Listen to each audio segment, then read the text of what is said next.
Wonderful family bandiza ku The Chosen Generation mwereza wanze brother Steven nga tugenda kwatuddamu ebirooto byammwe byebitadde mu comment section. So tuyemye okubanga tusooka kukola video za birooto byokka paka nga tumaze almost ebirooto byonna ne tujja batusomesa ku bintu ebirala.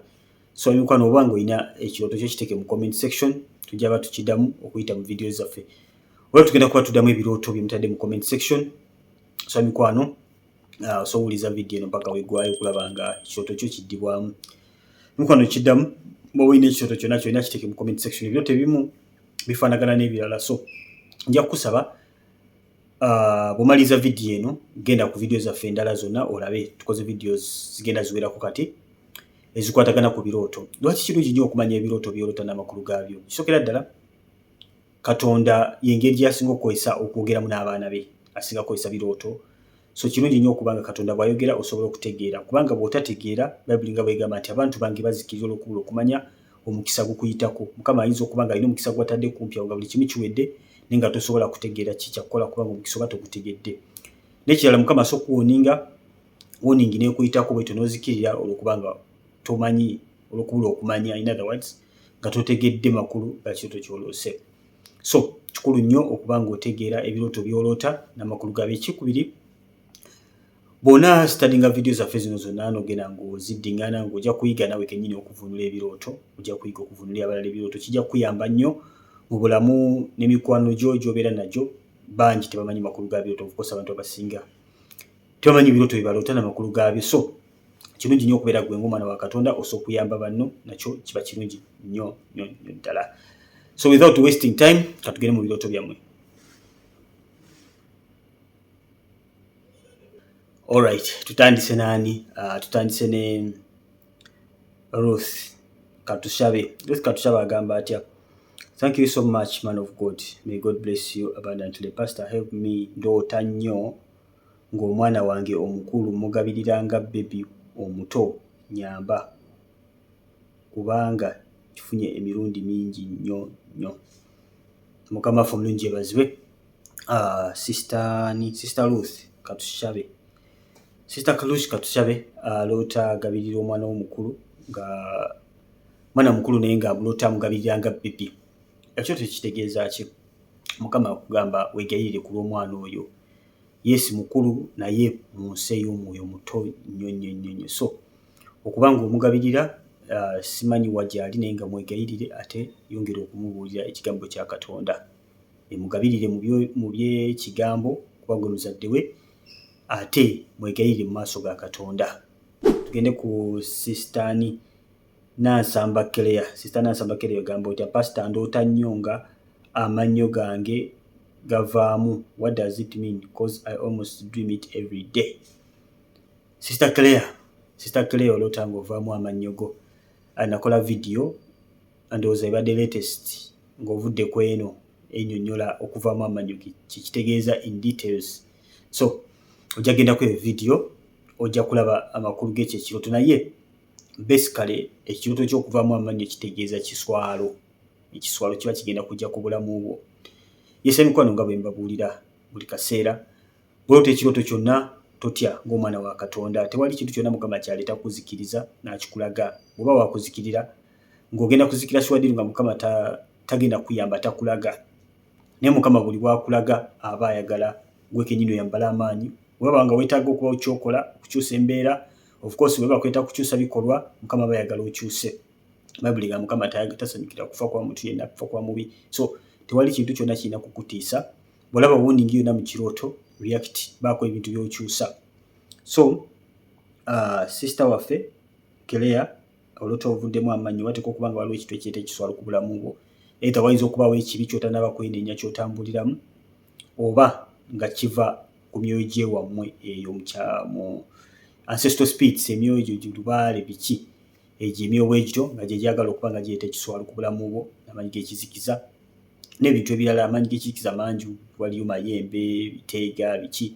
So yimirira ng'omwana wa Katonda, yambala amaanyi n'obuyinza osazeemu ekiswalo ekyo. Lwaki? Kubanga Yesu bwe yagenda ku musaalaba e Gologoosa yafuuka yatwala ekiswalo kye kitwala ku musaalaba. So kozesa eddembe lyakwe ng'omwana wa Katonda, Yesu yaswazibwa ku lulwo, so tewali nsonga lwaki olina okufuna ekiswalo at any cost. Ekiswalo kyo kyasasulibwa dda Yesu yaswala dda, bamukomerera ng'ali bwereere yaswala dda. So yambala amaanyi n'obuyinza, tegeera right, so ng'omwana wa Katonda, stand firm in your faith, ogenda kuwangula. Bamuyisani Namusisi Sylvia agambye atya, thank you a lot. Okuloota nga olya emiyembe kitegeeza ki? Mukama waffe omulungi yeebazibwe. Nga sinaba kuddamu kirooto kya sister waffe Sylvia, emikwano gwo ine kirooto nga towulira kubeera comfortable ng'okiyisa wano comment section. By the way, mu comment section tewali akumanyi, of course, wadde amannya go gabeerako kuno ku screen oba ku comment section, tewali akumanyi ku YouTube. So ate abantu bonna baloota, so siwali nsonga lwaki oba owulira ensonyi. Naye just in case, enamba yange ya WhatsApp ebeerawo ku YouTube, ebeera ku comment esooka ngipiningawo, ebeera ku comment esooka ogenda mu comments, ebeera esooka mu comments waggulu. Kuba ndabira ku Facebook, kubeera ku button ya WhatsApp, onoonye wali ekigambo WhatsApp awo ku screen yo gy'aba okiraba, okuonako ebikweta direct mu inbox yange, obuuza okubeeza ekirooto kyo.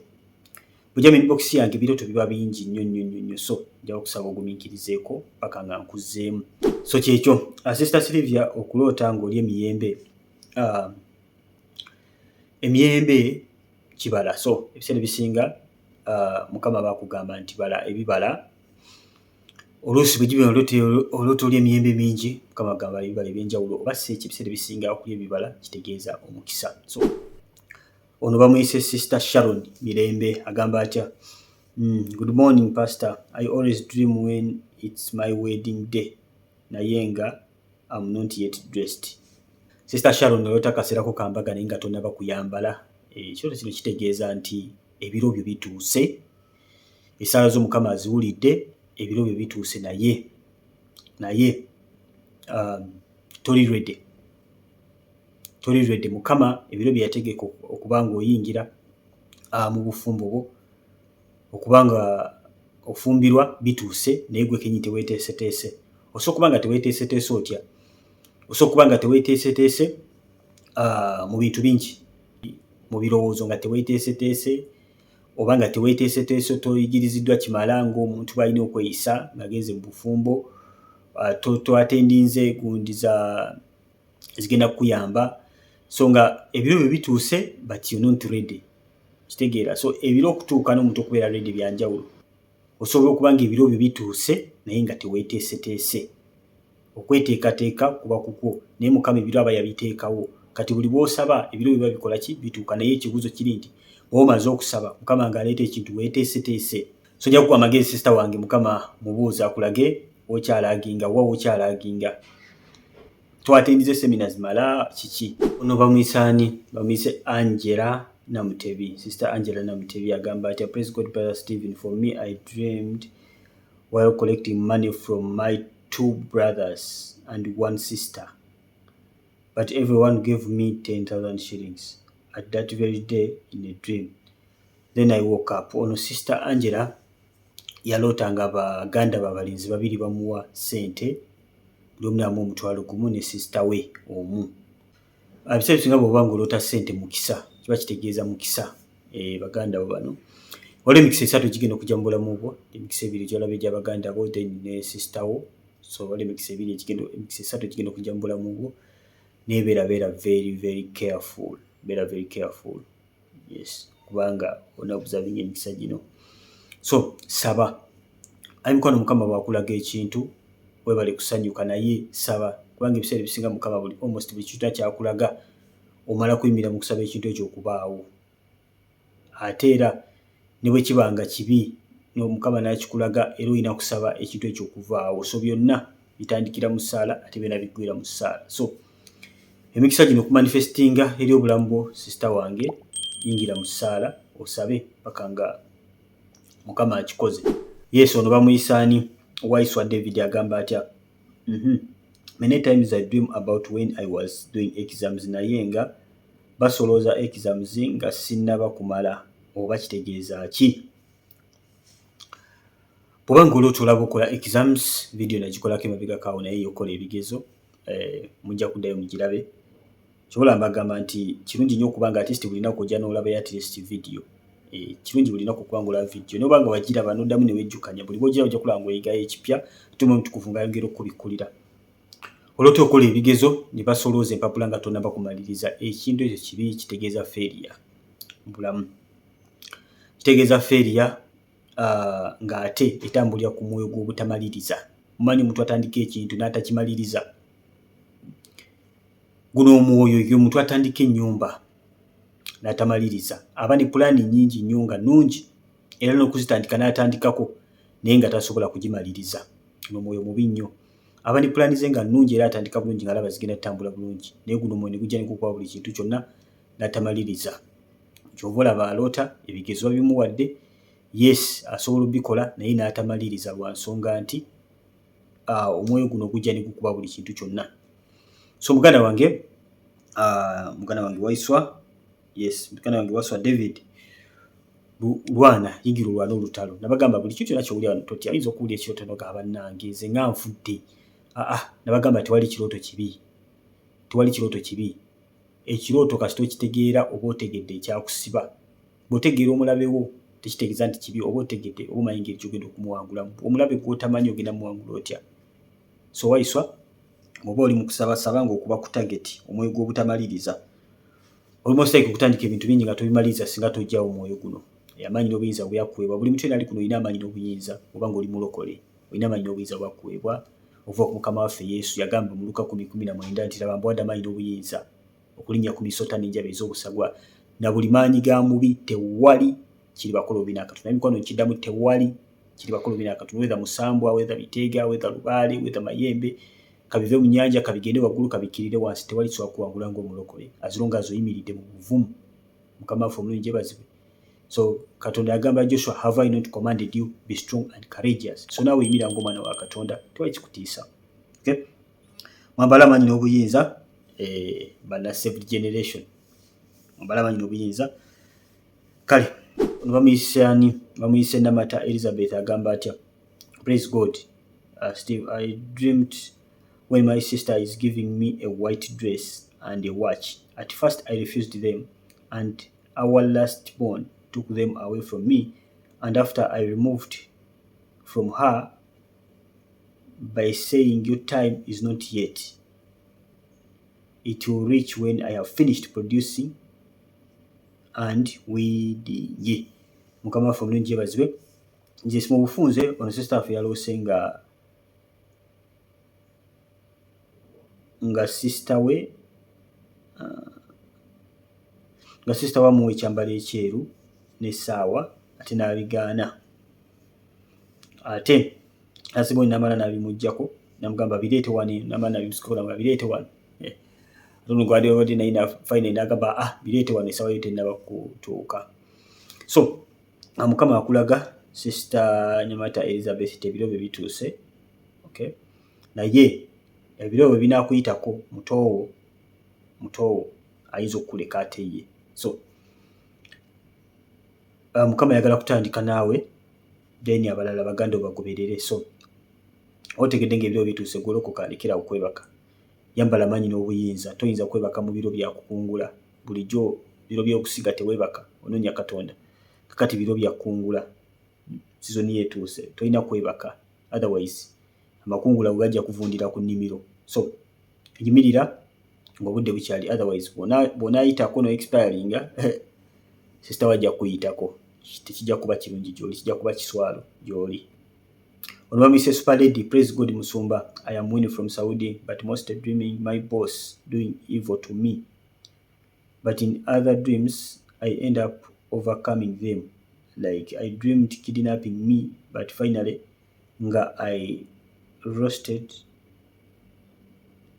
the one who was going to kidnap me. What is the meaning? Okay, what does otegeza arrested? Okay.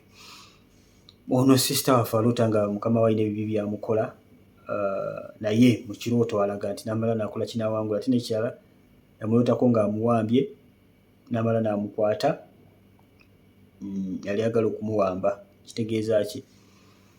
Okay, mukama wo agambye oli Saudi, oloota mukama wo akoze ki? Akola ebibi ng'agakuwamba. Nja otegere nti wooli waliwo emyoyo emibi. Sikugamba nti vaawo ogende. waliwo emyoyo emibi ebyojja Abawarabu amajini gaabwe, waliwo emyoyo emibi mu nnyumba eyo. Kati okuloota nga mukama wo akwambye, mukama wo si akwamba wabula ebintu bye.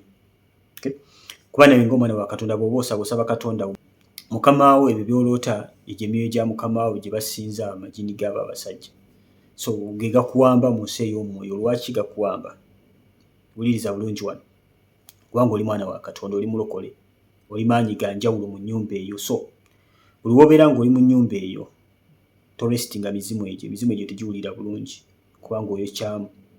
So ng'omwana wa Katonda yimirira n'amannya agakuweebwa gwe. Buli wobeera ebibumbe bya Dagoni biba birina okugwa. So yimirira mu maanyi owangula obeere nga gwafuga mu nnyumba eyo mu nsi ey'omwoyo. Sitegeeza kufuga bakama abo, mu nsi ey'omwoyo obeere nga gwafuga. Of course amaanyi n'obuyinza byakuweebwa, osobola okufuga ennyumba eyo yonna n'obeera nga Katonda we yafuga, ng'emizimu tekyasobola kusalamu n'owangula. Ono bamuyisa ani? Nawasaasira Obadiah. Nawasaasira Obadiah agamba atya? I always dream while I am fighting with my father. Nasaasirwa oloota olwana ne taata we. Egyo emyoyo gya kika kitaawo, kutangulwanagana ne kitaawo. Egyo emyoyo gya kika gye girwanagana naawe.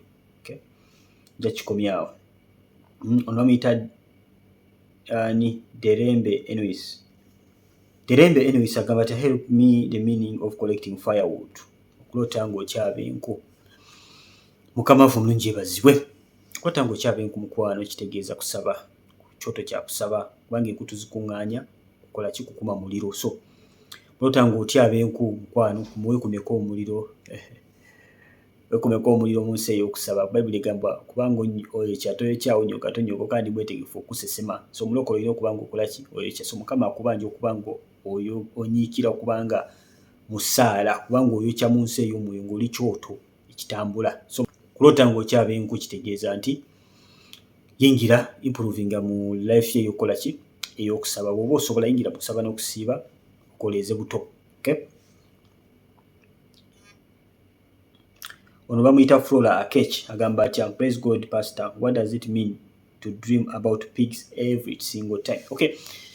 Sister waffe Akech aloota embizzi buli kaseera, si gumu si ebiri naye agambye buli kaseera. Okuloota embizzi buli kaseera kitegeeza waliwo ekibi ekiri mu bulamu bwe kitannaba kwenenyezebwa.